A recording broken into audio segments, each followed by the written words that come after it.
a Rabbinic Anthology selected by C.G. Montefiore and H.Loewe. At the end of Herbert Lowe's introduction, I have appended the part that explains the abbreviations. Chapter 27, This Life in Comparison with the Next Life. On the whole, the observance of and the devotion to the law were so real and intense and vivid to the rabbis that long life as such was still to them a mark of God's favor, even as in the Old Testament, although the rabbis believed in a much happier life after death, and the writers of the Old Testament, with hardly an exception, did not. Thus, we get passages like the following. 1510, Meg 28a, his disciples asked R. Nechunya b ha-Kana the cause of his long life. He said, I have never gained honor by the disgrace of my neighbor, and the curse of my neighbor never came upon my bed, and I was generous with my money. Arhuna carried a rake on his shoulder, and Chana came and took it from him. Arhuna said, if it is your habit to carry it in your town, carry it, but if not, I do not want to be honored at the expense of your disgrace. Mar Zuthra, when he went to bed, was wont to say, forgiven be everybody who may have done me an injury. Another rabbi said, I never took presents, I never stood upon my rights, and I was generous with my money. Elazar, when they sent presents to him from the house of the Exarch, would not accept them, and when he was invited, he did not go. He said, is it not pleasant to you that I should live? For it is said, he that hates gifts shall live. Proverbs 15:27. Rabbah said, if a man passes by his rights, his sins shall be passed by. For it says, he pardons iniquity and passes by transgression. Micah 7:18. Of whom does he pardon the iniquity? Of him who passes by an offense done to him. Meg 28a. As to the Exarch, see the note on page 156. We are on page 538. What good things of this world were regarded by the rabbis as specially precious and desirable are summed up in the following passage, but see XLI and 592 and 1245 of our selections, or just listing these programs in order.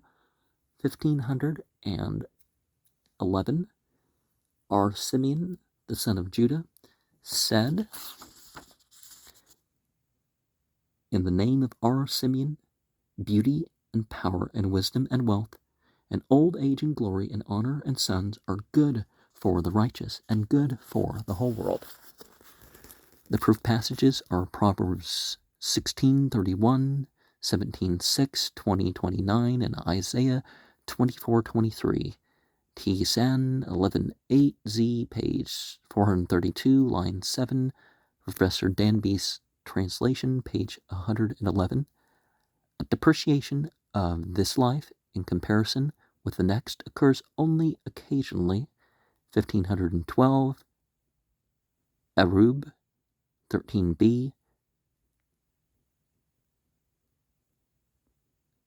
I presume that's probably Arab, which means mixed. The schools of Hillel and Shammai disputed 2.5 years whether it would have been better if man had or had not been created. Finally, they agreed that it would have been better had he not been created, but since he had been created, let him investigate his past doings and let him examine what he is about to do. The meaning is, let him live a righteous life. Arub 13b. This passage has been quoted as an example of the fundamental pessimism of rabbinic attitude towards life. That is absurd. The passage is clearly a record of some famous dialectical discussion without any true bearing upon the arguer's real views about actual life. The rabbis were prevailingly optimists, and whenever circumstances allowed it, they enjoyed life. Their manner of enjoyment may not be ours, but that does not mean their enjoyment less.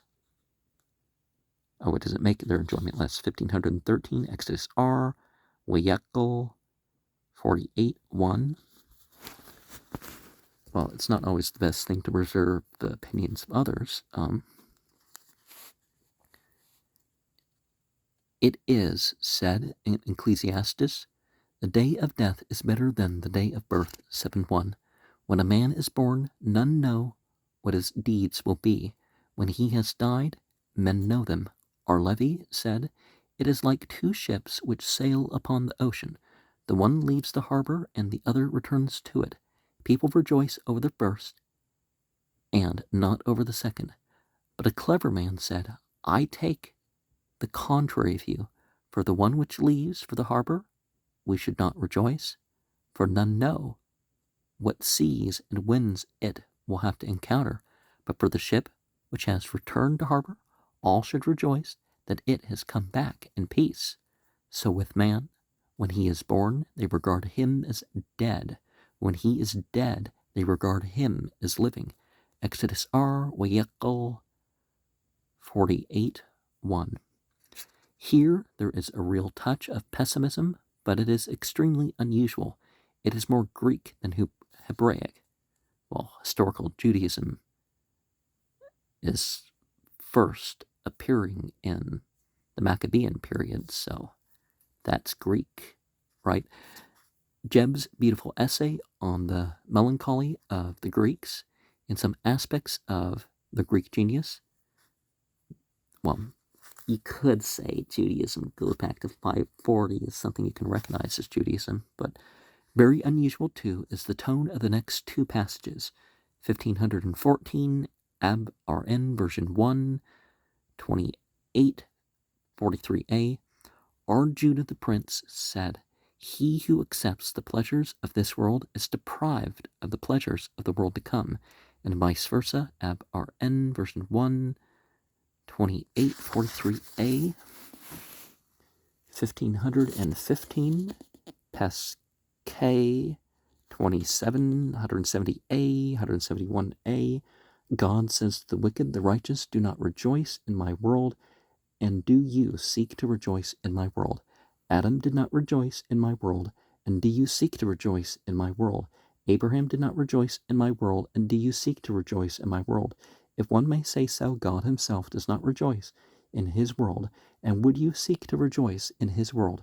For it does not say, the Lord, while the increasing existence, God is verb and noun, establishing, established, rejoices in his works, but the Lord will rejoice in his works.